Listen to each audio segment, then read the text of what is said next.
everyone, welcome to Beginners Biology classes. I'm your educator Meghna Shrivastava. So let's start with today's lecture. Last class में आपको मैंने जो last मैंने video upload किया है उसमें मैं द लिविंग वर्ल्ड चैप्टर पढ़ा रही थी जिसमें मैंने एक्सप्लेन किया था metabolism. So today I am going to explain cellular organisation.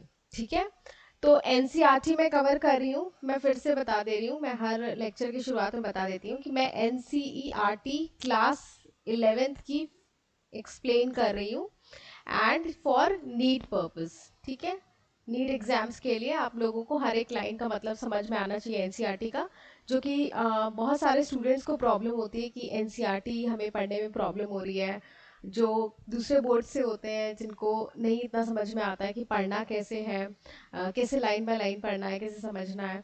तो मैं कोशिश कर रही हूँ कि आप लोगों को ये चीज़ एक्सप्लेन कर पाऊँ. तो today I am going to start the cellular organisation. So basically NCERT में आफ्टर मेटाबॉलिज्म एक लाइन दे रखी है, as metabolic reaction inside cell is the defining feature, hence cellular organization of the body is the defining feature of life forms. तो इसका क्या मतलब है? लास्ट मैंने वीडियो जो अपलोड किया था उसमें मैंने बताया था कि मेटाबॉलिज्म जो है वो एक डिफाइनिंग फीचर है. कोई भी लिविंग ऑर्गेनिज्म है किसी भी तरीके का, यूनिसेल्युलर है, मल्टीसेल्युलर है, माइक्रोब है, एनिमल है, प्लांट है, कोई भी है, वो सारे ही क्या शो करते हैं? मेटाबॉलिज्म शो करते हैं. ठीक है, तो मेटाबॉलिक रिएक्शन इनसाइड सेल, एक सेल के अंदर मेटाबॉलिक रिएक्शन मतलब एक मिनिमम एक सेल तो चाहिए ही चाहिए, मतलब सिंगल सेल ऑर्गेनिज्म तो होना ही चाहिए. ठीक है, तो मिनिमम हमें क्या चाहिए? सेल चाहिए. तो metabolic reaction inside cell is the defining feature, hence cellular organisation of the body is the defining feature of life forms. मतलब एक सेल का होना बहुत इंपॉर्टेंट है, उसके बिना लाइफ फॉर्म्स नहीं बन सकते. हेंस सेलुलर ऑर्गेनाइजेशन क्या है? बहुत डिफाइनिंग फीचर है लाइफ फॉर्म्स का. तो मतलब एक मिनिमम सेल तो चाहिए ही लाइफ फॉर्म को एग्जिस्ट करने के लिए. Cell is the basic unit of life. Some are composed of single cell, जिसको बोलेंगे क्या? Unicellular organism. लेकिन कुछ क्या है? बहुत सारे सेल्स के बने हैं. ह्यूमन बींग्स क्या है? बहुत सारे सेल्स के बने हैं, जिसको क्या बोलेंगे? Multi cellular organisms. ठीक है, unicellular organism is capable of independent existence. जो एक सेल के ऑर्गेनिज्म है, सिर्फ एक सेल के बने हैं, वो कहीं ना कहीं एक इंडिपेंडेंट एग्जिस्टेंस के लिए क्या है? केपेबल है. मतलब वो अकेले रह सकते हैं, उनके अंदर इतने जो भी एसेंशियल फंक्शंस परफॉर्म करने की केपेबिलिटी है. So somewhere unicellular organism is capable of independent existence and can perform their essential functions of life. Anything less than a complete structure of a cell does not ensure independent living. एक complete cell जो है, अगर उससे कोई भी चीज उससे कम है तो वो इंडिपेंडेंटली नहीं रह सकता. ठीक है, जैसे वायरस क्या है? वो इंडिपेंडेंटली नहीं रह सकता, वो होस्ट की बॉडी में जाता है, उसकी मशीनरी यूज करके तब वो अपना फॉर्म इंक्रीज करता है. ठीक है, so anything less than a complete structure of a cell cannot ensure independent living. तो हमें एक सेल का होना तो बहुत इंपॉर्टेंट है. तो इस तरीके से cellular organisation of the body is the defining feature. तो सेलुलर ऑर्गेनाइजेशन भी एक लाइफ फॉर्म है. सेल का होना मिनिमम रिक्वायरमेंट है किसी को लिविंग कहने के लिए. ठीक है, so next is the consciousness. Next क्या है? कॉन्शियसनेस. ठीक है, तो अभी हम क्या पढ़ क्या रहे हैं? बेसिकली हम ये पढ़ रहे हैं कि लिविंग ऑर्गेनिजम्स जो होते हैं, जो भी जिंदा ऑर्गेनिज्म है या कोई भी ऑर्गेनिज्म है, उसको अगर हमें लिविंग बोलना है, उसको टर्म लिविंग देना है, तो कौन सी ऐसी प्रॉपर्टीज हैं जो बिना किसी एक्सेप्शन के सारे लिविंग ऑर्गेनिज्म में पाई जाएगी. मतलब कोई भी ऐसा लिविंग ऑर्गेनिज्म ना हो जो कि उसके अंदर वो प्रॉपर्टी नहीं पाई जा रही है. तो अगला यहाँ पर एक प्रॉपर्टी दे रखा है क्या? कॉन्शियसनेस. ठीक है, अब देखना हमें ये है क्या कॉन्शियसनेस बिना किसी एक्सेप्शन के सारे लिविंग ऑर्गेनिज्म में होती है. तो लेट्स स्टार्ट.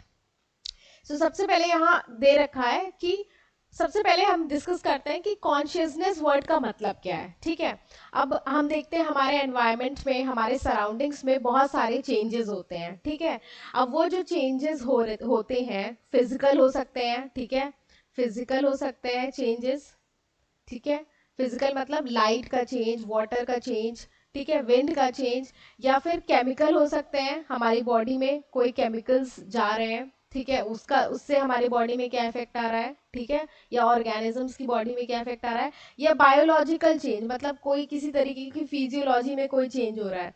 तो ये सारे जो चेंजेस हैं, अगर हमारी बॉडी इसको डिटेक्ट कर पा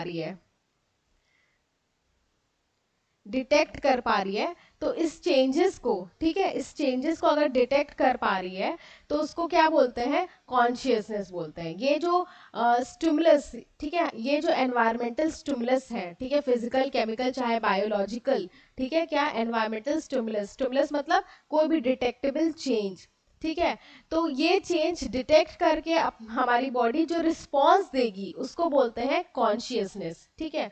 फॉर एन एग्जाम्पल, अगर एक एग्जाम्पल देखा जाए, तो अगर कोई एक हॉट वाटर रखा है, मान लेते हैं बहुत गर्म है, ऑलमोस्ट उसका 100 डिग्री सेंटीग्रेड टेम्परेचर है, अगर हमारा पानी उस पानी के अंदर, उस हॉट वाटर के अंदर हाथ पड़ जाए, तो क्या होगा, हम इंस्टेंटली अपना हाथ हटा लेंगे। क्यों? क्योंकि हम कॉन्शियस हैं, हम उस स्टिमुलस को हम रिसीव कर पाए, ठीक है। तो हमें हमारे ब्रेन ने क्या बोला कि नहीं नहीं हाथ हटाओ, है ना, गर्म है। तो ये क्या है, ये कॉन्शियस है, हम कॉन्शियस हैं, ठीक है, अपने एनवायरमेंटल क्लूज के लिए हम क्या है, कॉन्शियस है। So somewhere, so consciousness is the most obvious and technically complicated feature of all living organisms, ठीक है। बार बार मैं बोली हूँ, सारे लिविंग ऑर्गेनिजम्स जो हैं वो कॉन्शियस है, अपने सराउंडिंग्स के लिए क्या है, कॉन्शियस है, ठीक है। तो उनके सराउंडिंग्स में कोई भी डिटेक्टेबल चेंज होगा, किसी भी तरीके का उन्हें स्टिमुलस मिलेगा, ठीक है, फिजिकल, केमिकल, बायोलॉजिकल, तो उसके लिए जो उनका रिस्पॉन्स होगा उसी को हम कॉन्शियसनेस कह रहे हैं। All living or all organisms from prokaryotes to the most complex eukaryotes can sense and respond to environmental clues. We sense environment through sense organs. हम कैसे एनवायरमेंट को सेंस करते हैं? सेंस ऑर्गन से, जो हमारे 5 सेंस ऑर्गन है, eyes, knows, years, टंग और स्किन, उसके थ्रू हम क्या कर रहे हैं, एनवायरमेंट को सेंस कर सकते हैं, ठीक है। Plants respond to external factors like light, water, temperature and other organisms, pollutants, etc. अब अगर प्लांट्स की बात की जाए, तो वो भी रिस्पॉन्स करते हैं अपने एक्सटर्नल फैक्टर्स के लिए, ठीक है। जैसे कि लाइट मतलब फोटो पीरियोडिज्म एक फिनोमेना है जो कि प्लांट के अंदर देखा जाता है, ठीक है। प्लांट के अंदर क्या होता है, सपोज प्लांट है यहाँ पर, यहाँ से उसको लाइट मिल रही है, ठीक है। सो एक प्लांट का हार्मोन है, ठीक है, जिसका नाम है क्या, ऑक्सिन। ऑक्सिन रिस्पॉन्सिबल होता है ग्रोथ के लिए, ठीक है। अब ऑक्सिन जो होता है, जब यहाँ लाइट पड़ती है तो ऑक्सिन इकट्ठा हो जा रहा है इस साइड पे, ठीक है, शेडी एरिया पे ऑक्सिन क्या होगा, इकट्ठा हो जाएगा, ठीक है। इकट्ठा हो जाएगा मतलब यहाँ एक्यूमुलेट हो जाएगा ऑक्सिजन इस साइड पे। सो जब इस साइड पे एक्यूमुलेट हो रहा है तो वो इस साइड की ग्रोथ को इंक्रीज कर रहा है, हेंस प्लांट जो है वो लाइट के साइड पे बेंड हो जा रहा है। तो ये जो बेंडिंग ऑफ प्लांट है, ये एक तरीके का रिस्पॉन्स शो कर रहा है लाइट के लिए, ठीक है। तो इसको बोलते हैं क्या, फोटो पीरियोडिज्म। तो प्लांट भी एक तरीके से रिस्पॉन्स शो कर रहा है, राइट। तो प्लांट भी क्या है, कॉन्शियस है। वाटर के लिए शो करता है रिस्पॉन्स प्लांट, ठीक है। टेम्परेचर के लिए शो करता है, टेम्परेचर अगर ज्यादा है तो फोटोसिंथेसिस का रेट कम हो जाता है, ठीक है। दूसरे ऑर्गेनिजम्स के लिए शो करता है, अपने लिए डिफेंस मैकेनिज्म बनाता है कि कोई दूसरा ऑर्गेनिज्म उसको आके खा ना ले, ठीक है। अलग अलग तरीके का है ये सब हम पढ़ेंगे हायर चैप्टर्स में, जब हम जैसे जैसे हम एनसीईआरटी में आगे बढ़ते जाएंगे। पॉल्यूटेंट्स के लिए एक बहुत ही इंटरेस्टिंग एग्जाम्पल है लाइकेन का। तो लाइकेन आप लोग ने सुना होगा कि ये एक क्या है, म्यूचुअलिज्म है। म्यूचुअलिज्म शो करता है एल्गी और फंजाई का, ठीक है, एल्गी और फंजाई, ठीक है, टुगेदर इनको लाइकेन कहा जाता है। एल्गी और फंजाई एक साथ जब म्यूचुअलिज्म शो कर रहे हैं, एक साथ रह रहे हैं, तो उस बॉडी को क्या बोलते हैं, लाइकेन, ठीक है। तो लाइकेन क्या होता है, बहुत ही सेंसिटिव होता है सल्फर डाइऑक्साइड के लिए, SO2 के लिए, ठीक है। जहां भी पॉल्यूटेंट में SO2 की मात्रा ज्यादा होगी, वहां लाइकेन वहां से डिसअपियर कर जाएगा, ठीक है। तो लाइकेन भी एक तरीके से क्या पॉल्यूटेंट के लिए शो कर रहा है क्या रिस्पॉन्स शो कर रहा है, ठीक है। तो इसी तरीके से हम देख रहे हैं कि प्लांट्स भी एक्सटर्नल फैक्टर्स के लिए जो भी रिस्पॉन्स शो कर रहा है, एक तरीके से वो क्या बता रहा है कि मैं कॉन्शियस हूँ, मैं कॉन्शियस हूँ, इसीलिए मैं रिस्पॉन्स शो कर रहा हूँ। ओके तो एनवायरमेंटल क्लूज के लिए, जो भी एनवायरमेंटल स्टिमुलस के लिए जो भी रिस्पॉन्स होता है, जो भी रिस्पॉन्स शो करते हैं ऑर्गेनिजम्स, लिविंग ऑर्गेनिजम्स, उसको हम कॉन्शियसनेस कहते हैं। फिर some common example of consciousness can be seen in plants, जैसे कि वो परफॉर्म करता है flowering in a particular season called photoperiodism. अब प्लांट्स जो है, प्लांट्स ये फ्लावरिंग शो करते हैं, फ्लावरिंग मतलब फ्लावर का बनना, ठीक है, मतलब उनका सीजन, उनका जो भी फ्लावरिंग पीरियड आना, ये वो शो करते हैं फोटो पीरियोडिज्म से, फोटो पीरियोडिज्म। अब फोटो पीरियोडिज्म क्या होता है? प्लांट क्या होता है जब फ्लावरिंग शो करते हैं तो वो डिपेंड करता है उनके डे लेंथ पे, ठीक है, डे लेंथ पे, मतलब कितने लेंथ की उनको सनलाइट की जरूरत है फ्लावरिंग पीरियड को अचीव करने के लिए। इसी को हम लोग फोटो पीरियोडिज्म बोलते हैं। आपने पढ़ा होगा या सुना होगा short day plant, long day plant, ठीक है, तो वो क्या है, वो डिपेंड कर रहा है कि कितनी लाइट उनको चाहिए फ्लावर करने के लिए, ठीक है, थ्रू आउट सीजन वो डिपेंड करता है। सारे ही प्लांट जो है हर टाइम तो फ्लावरिंग करते नहीं है ना, फ्लावरिंग पीरियड होता है, कुछ ठंड में करते हैं, कुछ गर्मी में करते हैं, तो वो क्या डिपेंड कर रहा है, उनके लेंथ ऑफ लाइट पे डिपेंड कर रहा है, ठीक है, उनके डे लेंथ पे डिपेंड कर रहा है। तो एक तरीके से ये क्या है, उनका कॉन्शियस बिहेवियर है, ठीक है। फिर सम एनिमल्स, अब अगर एनिमल्स में देखा जाए तो एनिमल्स में कुछ एनिमल्स परफॉर्म करते हैं breeding in a particular season called seasonal breeder, ठीक है, कुछ एनिमल्स जो हैं वो सीजनल ब्रीडर होते हैं, वो एक पर्टिकुलर सीजन में ही ब्रीड करते हैं। और कुछ एनिमल्स जो है वो क्या होते हैं, कंटिन्यूअस ब्रीडर होते हैं, कंटिन्यूअस ब्रीडर होते हैं। ये सारी चीजें आप लोगों को हायर लेवल पे पढ़नी है, ठीक है। तो ये एक तरीके से उनका कॉन्शियस बिहेवियर है।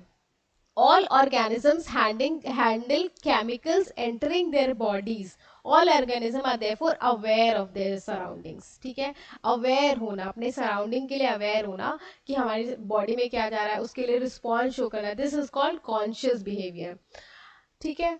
तो अब तो यहाँ तक तो समझ में आया हमें कि कॉन्शियस बिहेवियर क्या है। अब व्हाट इज सेल्फ कॉन्शियसनेस, ठीक है, तो बात करने जा रहे हैं हम सेल्फ कॉन्शियसनेस की। अब सेल्फ कॉन्शियसनेस किसके अंदर शो होता है?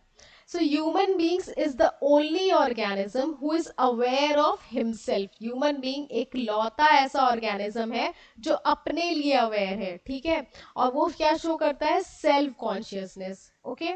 वील आगे हम देखते हैं, no animal show self consciousness. ये बात बिल्कुल ध्यान देने वाली है कि कोई भी दूसरा एनिमल सेल्फ कॉन्शियसनेस नहीं शो करता है, सिर्फ और सिर्फ ह्यूमन बीइंग है जो अपने लिए अवेयर है, ठीक है। हम क्या है, हम अपने लिए अवेयर है, ठीक है, हम क्या खा रहे हैं, हम क्या पी रहे हैं, ठीक है, हमारा ब्रेन उस तरीके से रिस्पॉन्स दे रहा है, हमारा नर्वस सिस्टम उस तरीके से बिल्डअप है कि हम अपने लिए अवेयर है, ठीक है। अगर आप किसी दूसरे एनिमल को देखें, अगर आप गाय को खाना देते हैं, बाय द वे पॉलिथीन में कभी कभी वो पॉलिथीन खा जाती है, क्यों, क्योंकि वो अवेयर नहीं है फॉर इटसेल्फ, ठीक है। But human being is the only animal which is aware of themselves.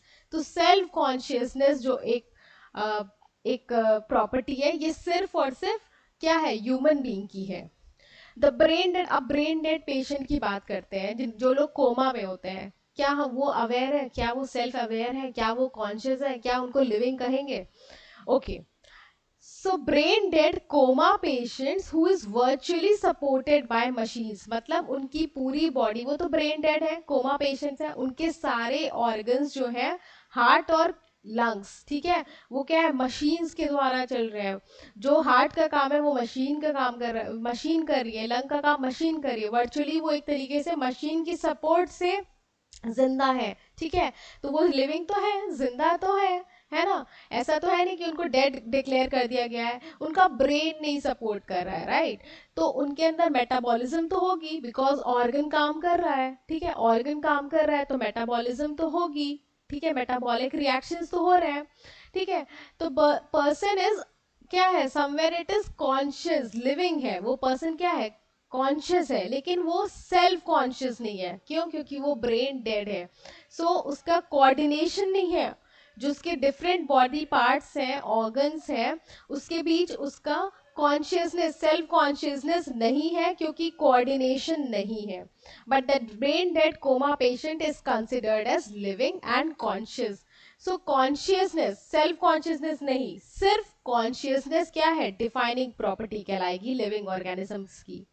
ठीक है, सेल्फ कॉन्शियसनेस को क्यों नहीं बोल रहे हैं? क्योंकि वो ह्यूमन बींग्स के अंदर पाया जाता है, किसी भी दूसरे एनिमल के अंदर नहीं पाया जाता है। लेकिन जहां तक कॉन्शियसनेस की बात है तो सारे ही ऑर्गेनिज्म क्या है, कॉन्शियस है, रिस्पॉन्स शो करते हैं। किसके लिए? एनवायरमेंटल स्टिमुलस के लिए वो रिस्पॉन्स शो करते हैं। ओके, अब कुछ एक्स्ट्रा पॉइंट दे रखा है एनसीईआरटी में, बट वो इंपॉर्टेंट है, थोड़ा पढ़ लेते हैं। ठीक है, all living phenomena are due to underlying interactions. ठीक है, सारे लिविंग फिनोमिना, जितने भी लिविंग चीजें हैं, वो इंटरेक्शंस पे हो रही हैं। बेसिकली यहाँ पर मैं एक चीज पहले लिख दूं, सेल्स, ठीक है, टिश्यू, ठीक है, organ, okay, organs, organ system और ऑर्गेनिज्म। तो बेसिकली एनसीईआरटी इस चीज को एक्सप्लेन करना चाह रही है कि जितने भी लिविंग फिनोमिना है वो इंटरैक्शंस पे डिपेंड कर रहे हैं। ठीक है, अब जैसे अगर टिश्यूज की प्रॉपर्टी देखी जाए, properties of tissues are not present in the constituent cells but arise as a result of interactions among the constituent cells. इसका क्या मतलब हुआ कि जो टिश्यू के अंदर प्रॉपर्टी है, जो टिश्यू के अंदर जो भी प्रॉपर्टी है, जो भी वो फंक्शन कर सकता है, जो भी वो काम कर सकता है, उसकी जो भी प्रॉपर्टी है, वो ऐसा नहीं कि वो सारे जो सेल्स मिलके उसको बना रहा है उसकी वजह से है।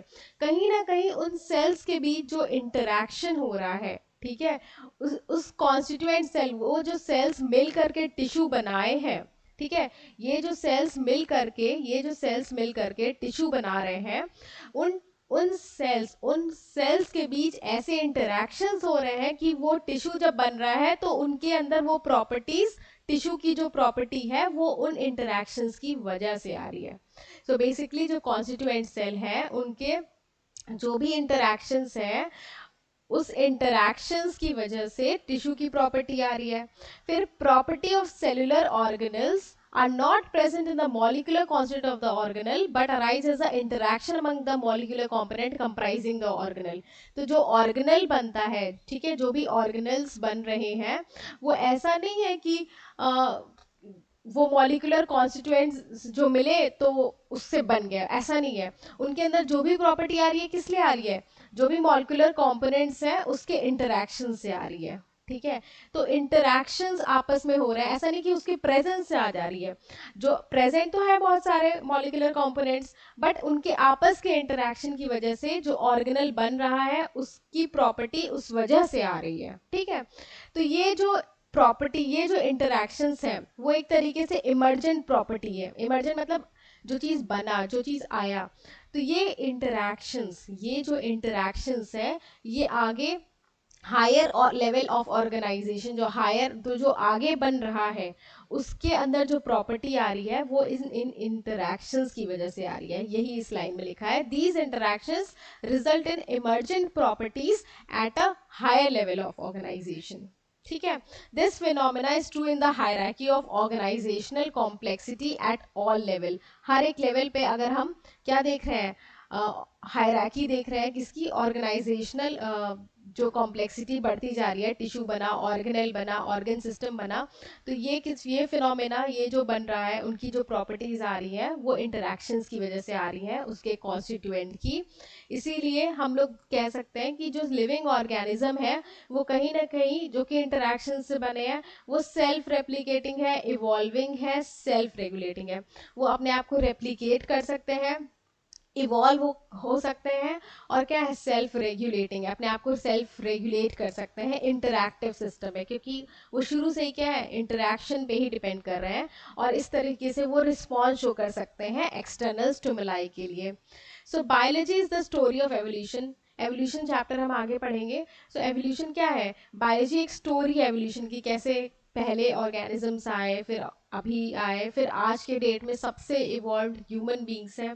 सो बायोलॉजी एक ये स्टोरी है, और कहीं ना कहीं सारे living organism, all living organism, present past future, जो पहले थे, जो आज हैं और जो आगे होंगे, वो एक दूसरे से लिंक्ड है। किस वजह से लिंक्ड है? क्योंकि वो कहीं ना कहीं क्या है, कॉमन जेनेटिक मटीरियल, यहाँ डीएनए की बात हो रही है, कहीं ना कहीं कॉमन जेनेटिक मटीरियल शो कर रहे, शेयर कर रहे हैं। इस वजह से वो एक दूसरे से लिंक्ड है, लेकिन वेरिंग डिग्री से। ठीक है, डीएन जब हम DNA molecular level of inheritance पढ़ेंगे, क्लास 12th के चैप्टर है, तो हम इस बात को और अच्छे से समझ पाएंगे कि कैसे डीएनए जो है उसमें वेरिएशन कैसे आता है। ह्यूमन रिप्रोडक्शन पढ़ेंगे, सारी चीज़ें पढ़ेंगे तो हमें और समझ में आएगा। बट बेसिकली यहाँ पर यही बोला जा रहा है कि जो भी सेल्स हैं, टिश्यूज़ हैं, ऑर्गन है, ऑर्गेनल्स, ऑर्गन सिस्टम, ये सारे जो है इंटरैक्शंस की वजह से बनते हैं। इनके अंदर जो भी प्रॉपर्टीज आती है इंटरैक्शंस की वजह से आती है। ये सेल्फ रेप्लिकेटिंग, इवॉल्विंग और सेल्फ रेगुलेटिंग है, बिकॉज ये एक इंटरैक्टिव सिस्टम में काम कर रहे हैं। ठीक है, और जितने भी एवोल्यूशन हमको देखने को मिला है कि एक सिंगल सेल ऑर्गेनिज्म से सबसे इवॉल्व ह्यूमन बीइंग आज प्रेजेंट है अर्थ पे, तो कहीं ना कहीं सब एक इंटरैक्टिव सिस्टम में चला है। और अगर हम देखें, सारे लिविंग ऑर्गेनिज्म, भले वो पास्ट का हो, प्रेजेंट का, फ्यूचर का हो, वो सारा क्या है, कहीं ना कहीं एक दूसरे से somewhere linked है, because they are sharing a common genetic material but to varying degree। कुछ डिग्री में वेरिएशन शो करते हुए एक कॉमन जेनेटिक मटेरियल उन सब के बीच में रहा है, इसीलिए वो इस तरीके से इवॉल्व हुए हैं, इसी तरीके से फॉर्म्ड है और इंटरैक्टिव सिस्टम में काम कर सकते हैं।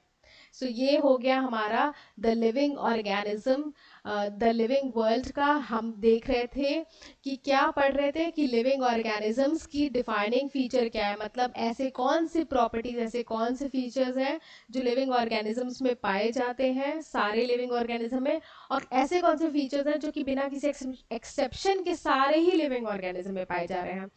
कुछ कुछ में हमने एक्सेप्शन भी देखा, पढ़ा। ठीक है, वो बाकी वीडियोस में मैंने अपलोड किया है। सो बेसिकली यहाँ हमारा लिविंग वर्ल्ड का व्हाट इज लिविंग, ठीक है, ये जो हम डिफाइन करते हुए चले आ रहे थे, ये अब एक्सप्लेन्ड हो चुका है। अब नेक्स्ट जो मैं वीडियो अपलोड करूँगी उसमें मैं डाइवर्सिटी पढ़ाऊँगी, उसमें मैं टैक्सोनॉमी पढ़ाऊँगी। ठीक है, सो स्टे ट्यून्ड। और अगर आपको मेरा एक्सप्लेनेशन समझ में आया है तो प्लीज़ वीडियो को लाइक कीजिएगा, शेयर कीजिएगा, सब्सक्राइब कीजिए चैनल को। और कोई भी कमेंट हो, कोई भी क्वेरी हो, डाउट हो, आप मुझसे कमेंट सेक्शन में पूछ सकते हैं। So thank you so much and stay tuned.